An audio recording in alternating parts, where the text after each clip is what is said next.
우크라이나를 둘러싼 서방과 러시아 간 군사적 긴장감이 높아지고 있습니다. 러시아군은 우크라이나에 인접한 부대들의 훈련 개시 명령을 내렸고 바이든 미국 대통령은 푸틴 대통령에 대한 제재 가능성을 경고했습니다. 오늘 아침 세계는 조수영 기자 나와 있습니다. 안녕하십니까? 네, 안녕하세요. 네, 지금 우크라이나 사태 지금 점점 더 이제 긴장감이 고조되고 있는 상황인데 지금 어떻습니까? 네, 지금 러시아 인테르팍스 통신이 지난 밤사이에 보도한 내용인데요. 러시아 남서부의 남부군관구 사령관이 산하 부대들의 훈련 명령을 내렸습니다. 남부군관구 공보실은 6천여 명의 병력과 수호의 전투기, 또 전폭기 등 60대 이상의 항공 장비가 투입된다고 밝혔습니다.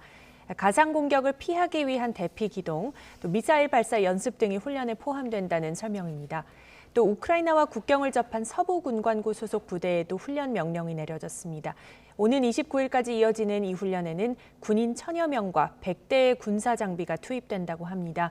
아울러 동부 군관구에 속한 부대와 장비들도 우크라이나와 이웃한 동맹국 벨라루스와의 연합 훈련을 위해 이동을 시작했고요. 이 훈련은 다음 달 이제 9일까지 부대들을 이동 배치한 뒤에 10일부터 열흘간 본격적으로 실시될 것으로 알려졌습니다. 예. 게다가 러시아는 중국과 연합으로 해상훈련을 벌였다는 사실을 밝히기도 했죠. 네, 맞습니다. 러시아 국방부가 직접 공개한 내용인데요. 중국하고 아라비아해 서쪽 해역에서 해상훈련을, 연합훈련을 벌였다고 밝혔습니다. 선박 납치 상황을 가정해 양측 함정들은 전술 기동과 선박 수색 훈련을 벌였습니다. 러시아 국방부는 이번 훈련에 자국 함상 헬기도 투입됐다고 소개했는데요. 이런 행보는 러시아의 우크라이나 침공 준비설로 러시아와 서방 간 군사적 긴장감이 고조된 가운데 이루어져서 주목됩니다. 러시아는 군사훈련에 전력을 다하며 주요 우방인 중국과의 연합훈련까지 이렇게 직접 공개를 하면서 무력을 과시하는 모습입니다. 네, 지금 위협적으로 무력 시위를 하는 그런 양상인데요. 네. 서방 국가들은 이런 상황 어떻게 평가하고 있습니까? 네, 미국과 유럽은 훈련을 빙자한 침공이 임박했다 이렇게 보고 있습니다. 백악관은 러시아를 향해 연일 강력한 경고를 보내는 동시에 침공을 저지하기 위한 외교적 해법도 계속 모색하고 있습니다. 젠 사키 백악관 대변인의 브리핑 내용 들어보시겠습니다. I think when we said it was imminent, it remains imminent. But again, we can't make a prediction of what decision President Putin will make. We're still engaged in diplomatic discussions and negotiations. 네, 바이든 대통령은 만약 러시아가 우크라이나를 침공한다면 푸틴 대통령을 직접 제재할 수도 있느냐는 취재진의 질문에 그렇다 이렇게 답을 했습니다. 이어 오스틴 국방장관이 미군 8,500명에 대해 유럽 배치 대비 명령을 내린 것과 관련해서는 머지않은 시점에 일부가 이동할지 모른다고 설명을 했습니다.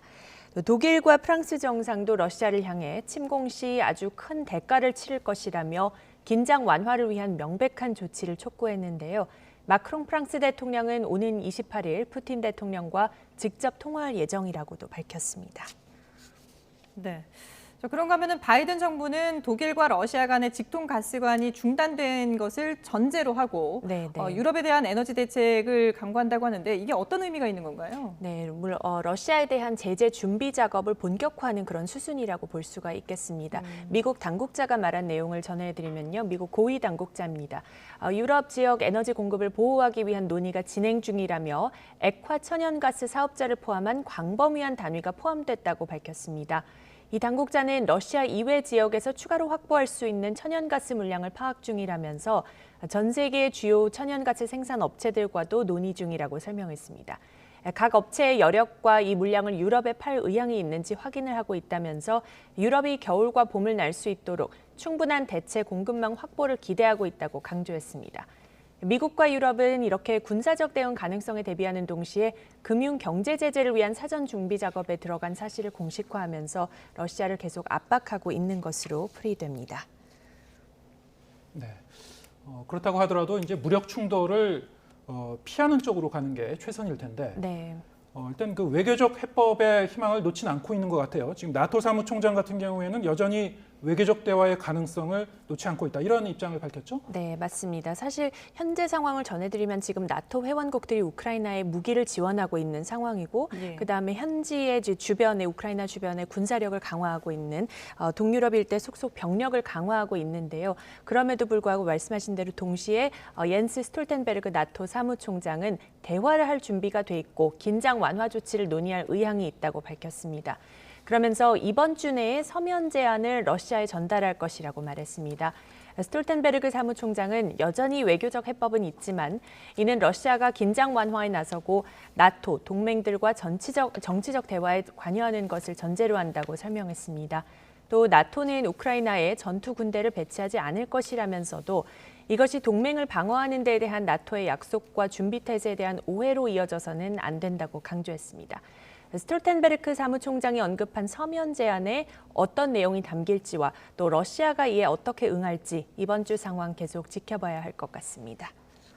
네, 긴장감이 감돌고 있는 상황 살펴봤습니다. 지금까지 국제부 조수영 기자와 함께했습니다. 잘 들었습니다.